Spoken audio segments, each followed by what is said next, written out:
नमस्कार, स्वागत है आप सबका। बोल रहा है मध्य प्रदेश में, मैं हूं पुनीत पाठक। सबसे पहले 4 बड़ी खबरें आपको बता दें। सीएम शिवराज सिंह चौहान ने वैक्सीनेशन महाअभियान को लेकर क्राइसिस मैनेजमेंट के अधिकारियों से संवाद किया, जिसमें उन्होंने कहा कि मध्य प्रदेश को एक मॉडल स्टेट बनाना है। 1 जुलाई से मध्य प्रदेश में ट्रांसफर हो सकते हैं, कैबिनेट में फैसला हुआ है। सिंधिया कल भोपाल दौरे पर आ रहे हैं। दौरे को लेकर फिर कयासों के बाजार गर्म है। मध्य प्रदेश की नर्सों ने अपनी मांग को लेकर हड़ताल पर जाने का ऐलान कर दिया है। 28 जून को नर्सेज सामूहिक अवकाश पर रहेंगी। और इस वक्त एक बड़ी खबर छिंदवाड़ा से। घोघरा जलाशय में 11 पर्यटक फंसे हैं, इस तरह की जानकारी। जलाशय में अचानक जल स्तर बढ़ गया। नागपुर से पिकनिक मनाने ये लोग पहुंचे थे। पर्यटक, प्रशासन और रेस्क्यू टीम मौके पर मौजूद है। पिपला नारायणवार के घोघरा जलाशय की घटना है। फंसे लोगों को निकालने के लिए रेस्क्यू अभियान शुरू कर दिया है और लगातार जारी। तो छिंदवाड़ा से तस्वीरें और बड़ी खबर। जलाशय में अचानक से पानी बढ़ गया। नागपुर से पिकनिक मनाने पहुंचे पर्यटक इसमें फंस गए। 11 लोग फंसे हैं। प्रशासन और रेस्क्यू की टीम मौके पर मौजूद है। अजय हमारे सहयोगी हमारे साथ में जुड़ गए हैं। जी अजय, क्या स्थिति, क्या अब भी चल रहा है ऑपरेशन? रेस्क्यू ऑपरेशन जारी है। चूंकि जल स्तर बढ़ा है जाम नदी में, तो रेस्क्यू टीम और जो फंसे हुए लोग उनके बीच में संपर्क तो स्थापित हो रहा है, लेकिन जल स्तर कम होगा इसका इंतजार रेस्क्यू की टीम कर रही है। काफी देर से वॉच कर रहे हैं कि जल स्तर कम हो। वहां मौके में ऐसा बताया जा रहा है कि 4 फीट के करीब जल जा रहा है नदी से। जाम नदी है, जाम नदी का जो बहाव है वैसे भी बहुत तेज रहता है, पहाड़ी नदी है, इसीलिए रेस्क्यू ऑपरेशन थोड़ा प्रॉब्लम में जा रहा है। जी, अंधेरा हो चुका है, उजाले को लेकर एक प्रॉब्लम हो सकती होगी। वहां पर क्या परिस्थिति है? पानी उतरने के बाद ही क्या उनका रेस्क्यू मुमकिन हो पाएगा? क्या उनसे बातचीत हो रही है? कितने जो लोग वहां पर फंसे हुए हैं उनका कोई अपना, उनको कोई ढांढस बता रहा है? लगातार बातचीत हो रही है, रेस्क्यू टीम की भी बातचीत हो रही। चूंकि नागपुर के परिवार के लगभग 10 लोग वहां पर फंसे हुए हैं, जिनमें बच्चे भी हैं, महिला भी हैं, पुरुष भी हैं, और कुछ परिवार के लोग जो थे वो दूसरी तरफ थे। तो लगातार संपर्क उन व्यक्तियों से हो रहा है, रेस्क्यू की टीम का भी संपर्क हो रहा है, और वो यानी कॉन्फिडेंट है कि देर सवेर हमें राहत मिल जाएगी। चलिए, आप नजर रखें, आपसे अपडेट हम लेते रहेंगे। शुक्रिया फिलहाल आपका इस जानकारी के लिए। तो छिंदवाड़ा में डैम एरिया में 11 लोग फंसे बताए जाते हैं। अचानक से जल स्तर बढ़ गया है, जल स्तर उतरने का इंतजार हो रहा है। मध्य प्रदेश में तबादलों पर 1 जुलाई से रोक हटने वाली है। प्रदेश में तबादले मानवीय आधार और प्रशासनिक आधार पर किए जाएंगे। शिवराज कैबिनेट की आज की बैठक में यह फैसला हुआ। तबादलों पर बैन 1 जुलाई से हटाया जाएगा, इस पर सहमति बनी। 1 से 31 जुलाई के बीच में ट्रांसफर पर यह बैन हटेगा, लेकिन ट्रांसफर मानवीय और प्रशासनिक आधार पर होंगे। आज की कैबिनेट मीटिंग में कई और प्रस्ताव पास किए गए।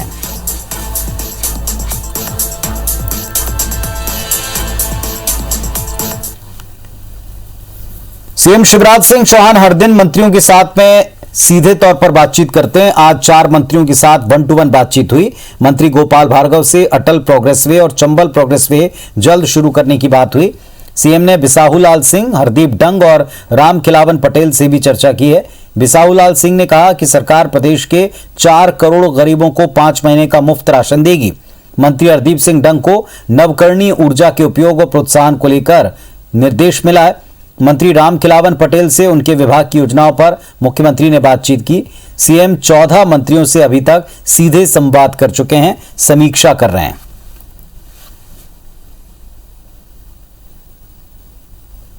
मुख्यमंत्री जी की बहुत ही महत्वाकांक्षी इच्छा है, खासतौर से अटल एक्सप्रेस वे के बारे में और नर्मदा एक्सप्रेस वे के बारे में, प्रोग्रेस वे के बारे में, ये जल्दी से जल्दी निर्मित हो, इस काम के बारे में उन्होंने कहा है। जिनको राशन नहीं मिला है, हम जुलाई माह तक प्रति व्यक्ति 5 किलो के हिसाब से जो हितग्राही हैं सबको राशन उपलब्ध करा दें। रिन्यूएबल एनर्जी और पर्यावरण विभाग जो है उसमें मेरे विभाग द्वारा जो वर्तमान में आगर, शाजापुर, नीमच में 1500 मेगावाट की जो प्लांट की तैयारी हो चुकी है, ओंकारेश्वर में फ्लोटिंग सोलर प्लांट की जो तैयारी है, और छतरपुर मुरैना में जो प्लांट डाले जा रहे हैं उसके बारे में चर्चा की गई। से जो सरकार की योजनाएं चल रही हैं उनको जमीन स्तर पर उन योजनाओं का लाभ जनता जनार्दन को मिले, इसका उन्होंने मार्गदर्शन दिया है।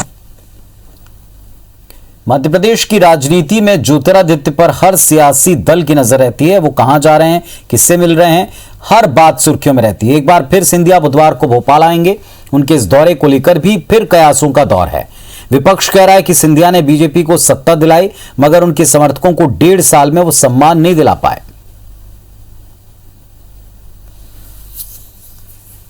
ये वो नाम है जिसने मध्य प्रदेश की सियासत में ऐसा दांव खेला कि सियासत के सारे सूरमा चौंक गए थे। एक बार फिर सिंधिया के दौरों को लेकर सियासत के पंडित अलग अलग भविष्यवाणी कर रहे हैं, क्योंकि सिंधिया महीने भर के अंदर दूसरी बार बुधवार को भोपाल पहुंच रहे हैं। लिहाजा कोई कह रहा है कि संगठन में अपने लोगों को सक्रिय करना चाहते हैं, तो कोई कह रहा है कि निगम मंडल में 4 से 5 समर्थकों के नाम पर मुहर लग चुकी है।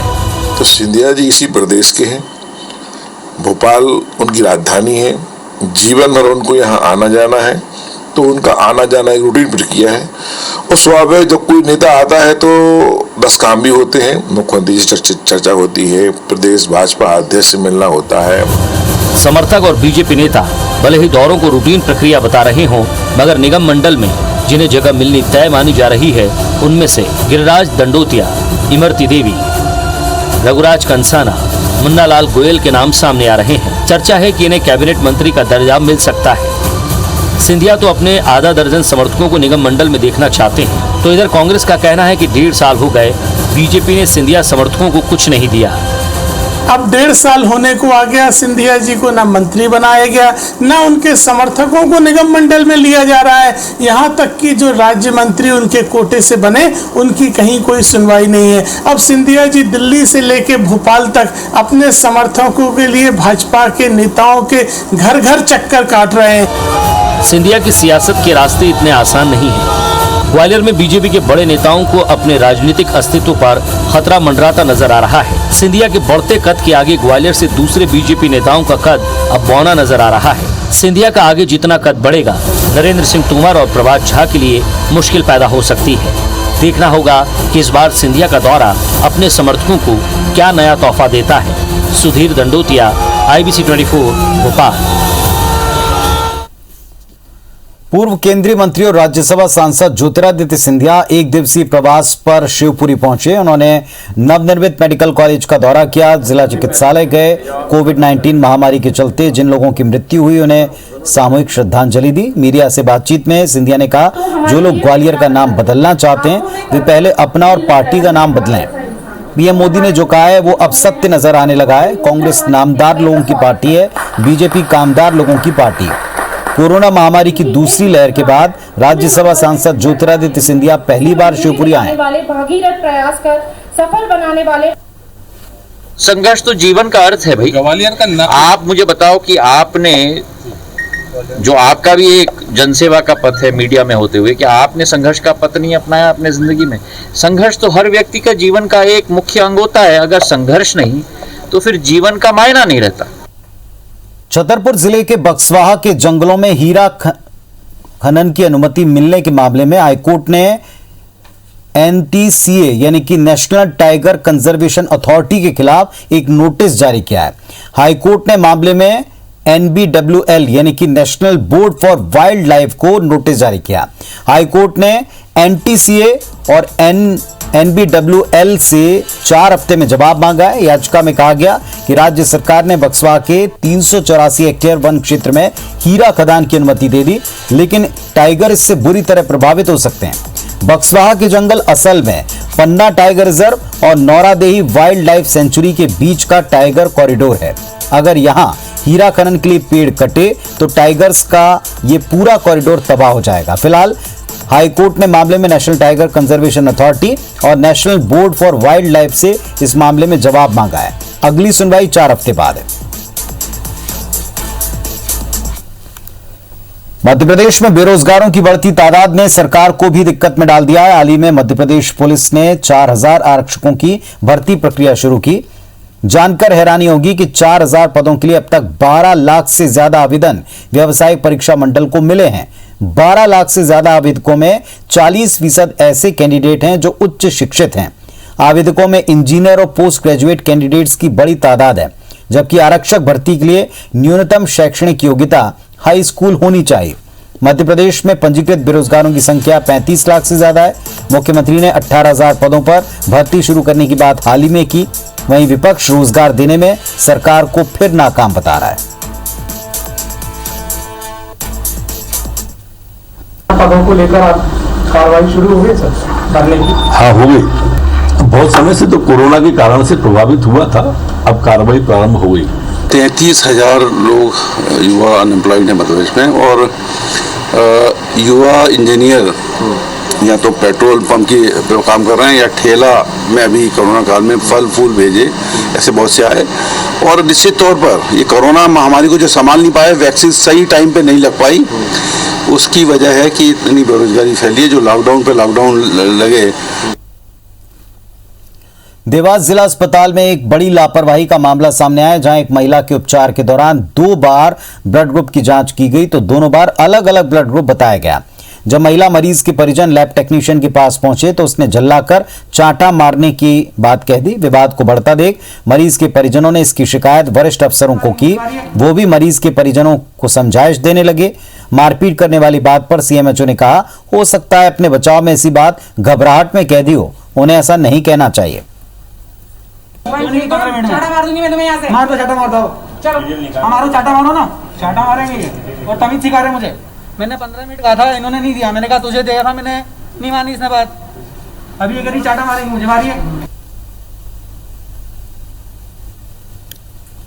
मेरी माता जी को लेकर आया था एमजी हॉस्पिटल में, यहाँ हमने एडमिट करा। ऊपर से मुझे अर्जेंट स्लिप के साथ ब्लड सैंपल दिया गया कि आप चेक करवा लीजिए। उन्होंने भद्रता की मेरे साथ कहते आप बाहर जाइए तो आपको झपड़ मारूंगी।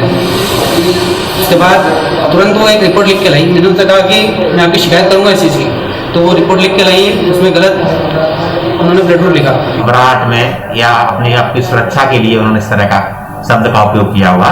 ये शब्द का उपयोग भी उनको नहीं करना चाहिए था। इसके लिए भी हम संबंधित कर्मचारी को बुला करके उनके पूछताछ करेंगे। ब्लड रिपोर्ट जो प्रस्तुत की गई है ये एक लापरवाही प्रतीत होती है, जिसके लिए मैंने जांच के आदेश दिए। मुश्किल से मुश्किल हालात में नवाचार कर आम जनता को राहत पहुंचाई जा सकती है, इसकी मिसाल बन चुके हैं मध्य प्रदेश के मुख्यमंत्री शिवराज। उनके पंचायत स्तर तक क्राइसिस मैनेजमेंट टीम के फॉर्मूले की तारीफ खुद प्रधानमंत्री कर चुके हैं। एक बार फिर से मुख्यमंत्री कोरोना टीकाकरण को लेकर रिकॉर्ड बनाने की तैयारी में हैं। 21 जून से प्रदेश में महाअभियान की शुरुआत हुई। एक दिन में 10 लाख लोगों को टीके लगाने का लक्ष्य रखा। इसके लिए राजधानी से लेकर पंचायत स्तर तक 7,000 टीकाकरण केंद्र बनाए गए। कोरोना के खिलाफ जंग में शिवराज सरकार हर मोर्चे पर मुस्तैदी से डटी है।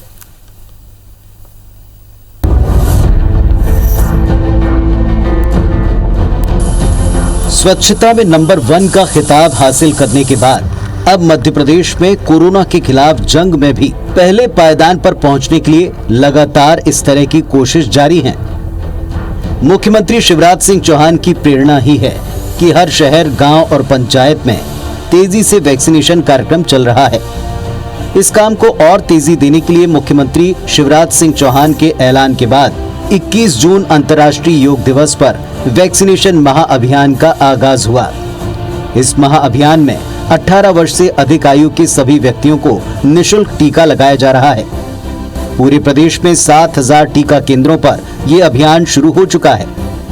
अभियान के पहले दिन 10 लाख लोगों को टीका लगाया गया। महाअभियान के लिए प्रमुख व्यक्ति अलग अलग सेक्टर के वैक्सीनेशन मोटिवेटर यानी टीकाकरण प्रेरक के तौर पर पहुंचने लगे हैं।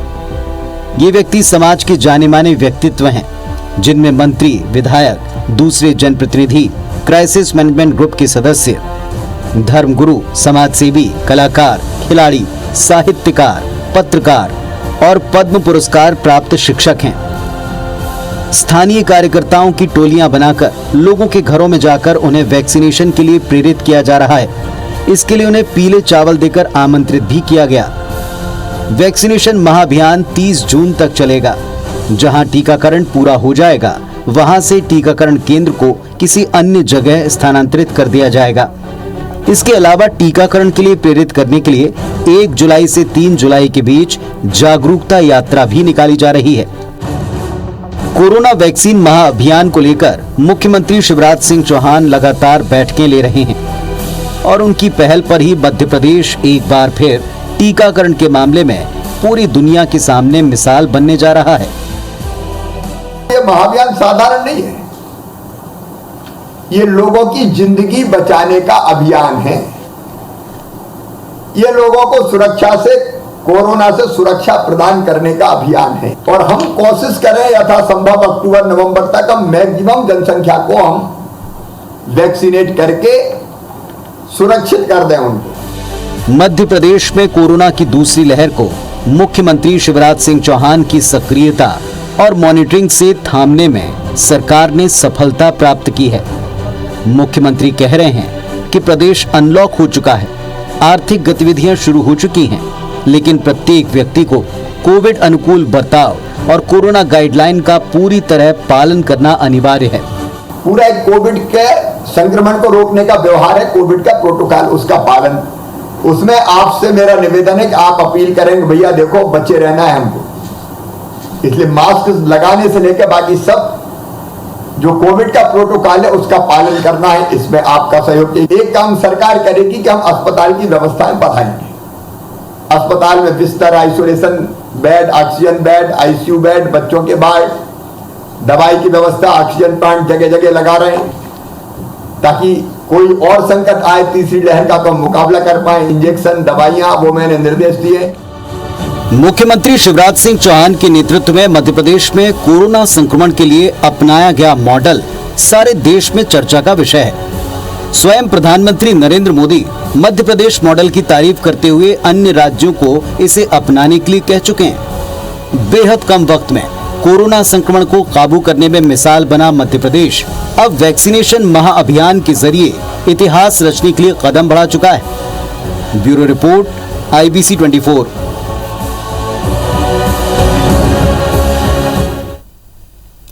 तो इस बुलेटिन में फिलहाल इतना ही। खबरों अपडेट्स के लिए आप देखते रहिए IBC 24। नमस्कार।